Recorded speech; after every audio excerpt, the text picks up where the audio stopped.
자, 그리고 여덟 번째 키워드는 기본소득제입니다. 이제 샘 알트만이 경제학적인 부분까지 생각을 하는데요. 이게 진짜 다 이어져 있거든요. AI로부터. 샘 알트만이 그 트위터에 올린 글인데 AI는 이 많은 것을 바꿀 것이고 이 AI의 성장으로 인해 세계는 엄청 부유해질 거라고 이야기를 해요. 그래서 그렇다면 이렇게 바뀌는 세상에는 바뀌는 경제 시스템이 있을 거야. 근데 우리가 지금 이거를 너무 신경을 안 쓰고 있어. 내가 이거와 관련된 글을 썼으니까 한번 봐달라는 글을 쓰죠. 이게 무어의 법칙을 활용한 샘 알트만의 글인데요. 이 자료는 나중에 한번 읽어보시면 되게 좋을 것 같은데, 이 AI가 10년 내에 인간 노동력을 대체하는 거는 내가 볼 때는 그냥 필수 불가결한 일이다. 그리고 실제로 10년 내에 대체를 못하더라도 아까 앞에서 일론 머스크와 같이 언급하는 것처럼 일단 인간 지능을 뛰어넘는 거는 당연하다고 이분들은 보고 있죠. 근데 두려운 부분을 제외하고 그냥 경제적으로 봤을 때는 이들을 잘 활용하면 이 사회적인 비용이 굉장히 많이 절감이 될 거라고 봐요. 왜냐하면 지금 인건비라는 비용들이 이 AI와 기계의 자동화로 돌아가게 되면 굉장히 낮아질 거고 그거 자체가 전반적인 물가를 하락시키게 되는 거죠. 물론 그 과정에는 지금 실업에 대한 일종의 이 실업과 관련된 좀 여러 가지 문제점, 부작용들이 있는 건 사실인데요. 그런 건 일단은 현재는 차치하고 이야기를 해보겠습니다. 그래서 우리는 기본소득으로 인간은 영위를 할 것 같아. 그러니까 부가 증진되는 만큼 분배를 할 수 있을 거고, 뭐 국가형 공동펀드 같은 시스템도 구축할 수 있어. AI와 함께 이걸 한다면 이런 이야기들을 해요. 좀 알기 쉽게 정리를 하면 AI가 어마어마하게 고속 발전해서 우리 사회적 비용을 절감하는 그리고 인간은 그냥 편안하게 생활할 수 있는 영원한 부를 창출할 것이라는 이야기를 하는데 여러분 솔깃하죠? 저도 실제로 일어나면 좋을 것 같다는 생각을 하고 있습니다. 그런데 우리가 여기서 잠깐 샘 알트만이 생각하는 지점이 어딘지를 좀 보기 위해서 제가 자본주의 그리고 사회주의 공산주의에 대한 좀 정리를 가지고 왔어요. 우리는 지금 이 극단적인 자본주의의 사회에서 살고 있지 않고요. 그리고 사회주의와 공산주의 모델들은 대부분 이제 국가들 케이스를 보면 망했죠, 여러분. 잘 운영되고 있는 국가들이 바로 별로 없죠. 일단 우리가 살고 있는 세상과 상대적으로 가까운 자본주의를 먼저 보면요. 모든 가치는 자본에 있다라고 이야기를 합니다. 그러니까 돈이 만능인 것이 자본주의입니다, 여러분. 그래서 노력한 만큼 부를 쌓는다. 이게 핵심이죠. 근데 이게 되게 좋은 말이에요, 여러분. 당연히 우리가 노력한 만큼 부자가 되고 능력을 쌓는 만큼 부자가 되는 거에 대해서 반기를 들 사람이 어디 있겠습니까? 그리고 이런 제도가 사회적으로 정착이 되면 개인이 동기부여를 당연히 받게 되고요. 그러면 개인이 발전을 하니까 국가도 발전하겠죠. 그리고 국가가 발전하는 과정에서 합리적 소비가 일어나서 다시 재생산이 일어나게 되고 이 계속 순환이 됩니다. 그래서 생산과 소비가 계속 잘 이루어지면서 국가는 계속 성장을 하게 되는 게 이론적으로 맞게 되는데 이 과정에서 우리가 간과하는 게 있죠. 이 자본주의 완전한 자본주의 체제의 단점은요. 여기선 기업이라고 돼 있지만 예를 들면 이 특정 기술을 가지고 있는 이들이 이거를 시장에 풀어놓지 않고 시장에서 독점을 하게 되는 부작용이 있을 수 있어요. 그러면 이게 물가가 상승하게 되고요.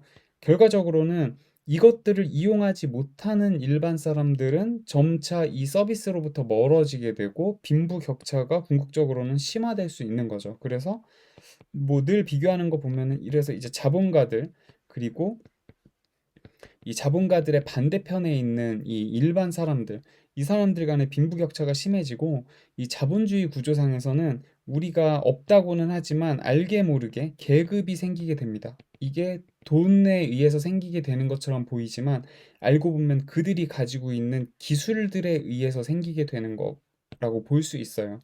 그래서 이런 것들이 현대에는 이런 것들을 표현을 하지 않지만 암묵적인 계급이 생기는 게 바로 이 무서운 자본주의입니다.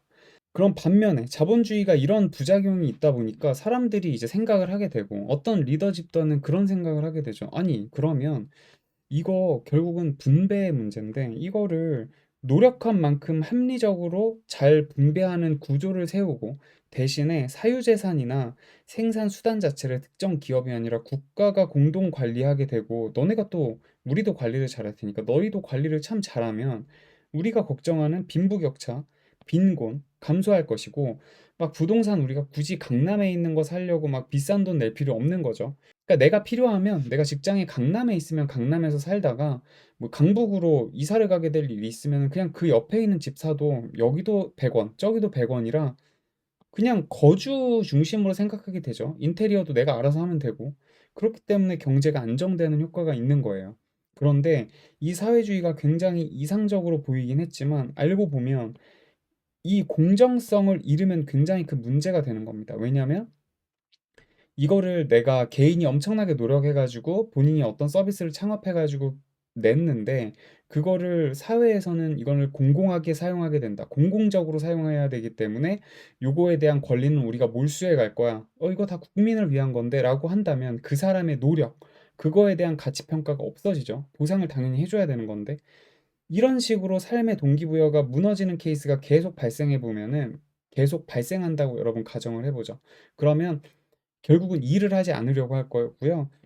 그럼에도 불구하고 돈을 주잖아요. 기본적인 소득을 주니까. 그래서 국가가 발전하지 않게 되는, 그래서 보통 사회주의 국가들, 그리고 옆에 있는 공산주의 국가들이 대부분 무너지는 이유가 이것 때문이죠. 공산주의는 이 사회주의가 좀 더 극단적으로 갔다고 볼 수 있을까요? 요거 체제에 대해서는 약간 제 오류가 있을 수 있는데 기본적으로는 비슷합니다. 장단점은. 그리고 공산주의는 이 사회주의보다 더 정부의 힘이 훨씬 더 강한 상태가 되는 거죠. 이럴 때 정부 자금이 아무래도 이 공공사업과 이런 사기업이 하는 사업을 여러분이 비교해 봤을 때는 추구하는 방향이 다르기 때문에 내는 효율이 다르잖아요. 확실히 민간 기업들이 어떤 성과 면에서는 더 어떻게 보면은 확 치고 나가는 부분이 있습니다. 그런데 이제 이런 부분에서의 경쟁력이 떨어질 수 있고 이런 국가들은 외부 자본의 유치가 굉장히 어렵죠. 왜냐하면 그런 개별 투자금이 들어오는 거를 당연히 컷할 것이니까요. 공공의 투자를 하는 개념이기 때문에. 그래서 부정부패도 많이 발생하게 되고 이게 가장 큰 문제점이죠. 그래서 조금 같으면서도 다를 수 있는 이 사회주의와 공산주의 이것도 문제가 있습니다. 그래서 얘도 문제가 있고 얘도 문제가 있고 얘도 문제가 있어요. 그러면 당연히 사회적으로 이제 리더층에 있으면서 깨어있는 사람들은 이런 생각을 하겠죠. 이 두 가지 사이 어딘가에 있는 거에 대한 고민을 하게 되겠죠. 이 부분에 대한 고민을 하게 되고 실제로 우리가 사는 이 사회는 기본적으로 자본주의의 틀을 가지고 있는데 여기에 사회주의적인 관점에서의 일종의 사회 보장 제도들 뭐 이런 게 우리 뭐 최저임금부터 소득이 아주 많지 않고 힘들게 사는 분들에게 공공 지원을 해준다든지 뭐 연금 제도 같이 노년을 보호해주는 제도 여러 가지들이 있죠, 여러분. 그러니까 여러분이 알고 있는 모든 복지 서비스들이 사회 이게 자본주의만으로는 생존하기 너무 어렵고 인간이 살아가는데 힘들기 때문에 이 복지 제도를 적절하게 취해서 지금은 이거를 이제 믹스한 상태로 우리가 지금 가고 있는 거죠. 이 안에서 이제 국내에서는 뭐 좌파다 우파다 이렇게 나눠져 가지고 하는 것들이 결국은 조금 더 자본주의적인 거를 가져와야 된다.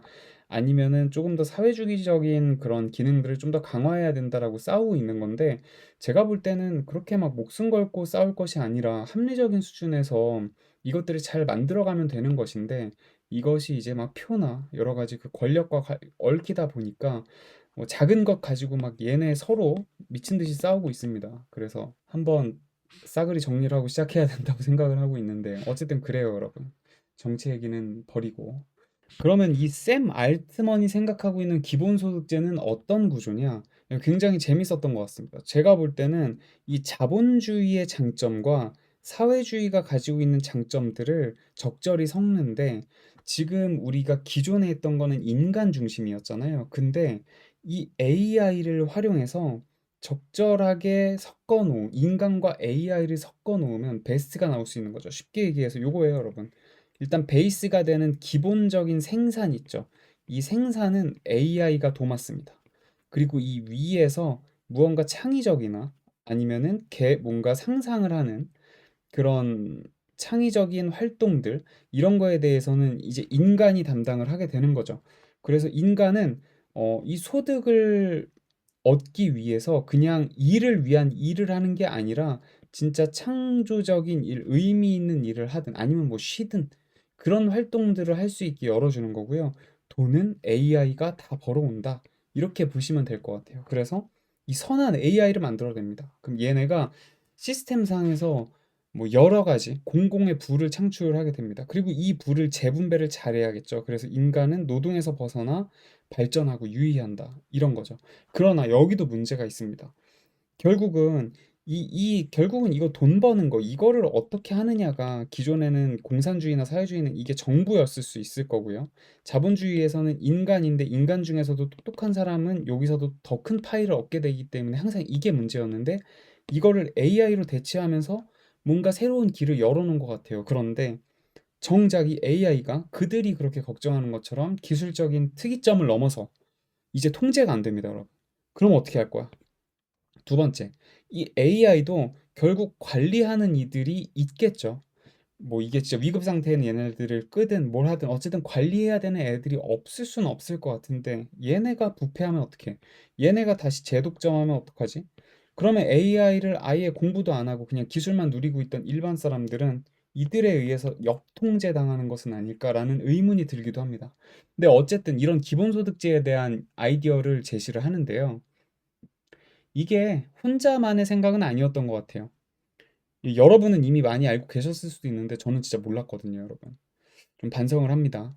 이 기본소득제 논의는 경제학계에서 국가 단위로 이미 확장이 됐었고 일론 머스크 형님도 제안을 했던 겁니다. 그리고 실제로 이미 2017년부터 시험 테스트를 했던 국가들도 있고요. 부분 시행되고 있는 국가들이 굉장히 많아요. 유럽권, 뭐 미주권 전부 구분하지 않고 진행을 하고 있고요. 요거는 이제 실제로 미국에서 했던 사례인데요. 이게 샘 알트만이 Y 컴비네이터에 있던 시절에 했던 테스트예요. 본인이 직접 실행을 했고요. 한 그때 1,000만 불인가를 투자를 해가지고 했다고 하는데, 이 기본소득제 사회 실험 장소는 캘리포니아주 오클랜드 여기네요, 여러분. 캘리포니아에 있는 오클랜드 주에서 시작을 했고요. 2018년부터 거의 3, 5년간 진행 예정이었는데 진행하고 있다고 하니까 올해 이제 5년짜리 프로젝트들도 끝나고 있겠네요. 대상이 21세에서 40세, 성인 3,000명인데요. 이렇게 그룹이 있습니다. 어떻게 나눠지냐면 A그룹, A-1그룹은 1,000달러를 매달 주고요. 3년 동안 줍니다. 그리고 A-2그룹은 그걸 똑같은 건데 5년 동안 줘요. 여러분 1,000달러면은 한 100 몇만 원이에요. 어마어마하죠. 그리고 이제 B-1그룹, 2그룹도 이제 50달러씩 주는데 3년, 5년 이런 식으로 하는 거죠. 그러니까 이 친구들은 아예 정말 마음 먹으면은 아무것도 안 하고 싶어도 안 하고 싶으면 안 하면서 살아보는 그룹. 이 친구들은 요것만으로는 좀 어렵죠. 약간 용돈 같은 개념이라서 적당하게 일도 뭐 파트타임을 하든 같이 일을 하면서 요 소득을 얻는 케이스일 거고 그 외에 이제 일반 분들은 그냥 직장 생활하면서 있겠죠. 이분들은 그냥 일반인들, 그냥 기존에 있는 그룹이니까 이분들은 따로 책정을 안 하고 이런 식으로 테스트를 했다고 합니다. 아니 제가 정확하게 이게 지금 진행이 되고 있는지 안 하는지는 모르겠으나 결과가 어떻게 됐을지 좀 궁금하긴 하네요. 그리고 이제 이들에게 이제 샘 알트만이 던졌던 그 가설은 이거예요. 일자리를 잃은 사람들이 과연 시간을 어떻게 보낼까? 그러니까 AI가 주도적으로 생산은 전부 해주는 시점에 인간들은 도대체 뭘 할까? 돈 걱정 없어진 인간들은 뭘 하고 지낼까? 이걸 좀 알고 싶었던 것 같습니다. 이 가설에 대한 답변을 찾는 과정이었다고 보시면 될 것 같고요. 그리고 요거는 근데 실질적으로 그 핀란드에서 했던 요 테스트의 결과입니다. 17년도에 했다고 하는데요. 내용을 나중에 한번 별도로 검색해서 보세요. 이걸 정리한 걸 제가 보여드리면 결과적으로 기본소득 받은 사람들이 더 행복하다고 느끼긴 했지만 막 엄청 유의미한 차이는 없었다고 합니다. 여기 보시는 것처럼 뭐 조금 한 뭐 요 정도 차이가 있는 것 같아요. 한 요 정도씩 차이가 있는 것 같은데 어쨌든 이런 식으로 이미 국가적으로도 기본소득제에 대한 어떤 질의들을 계속 하고 있다는 걸 느낄 수 있었어요.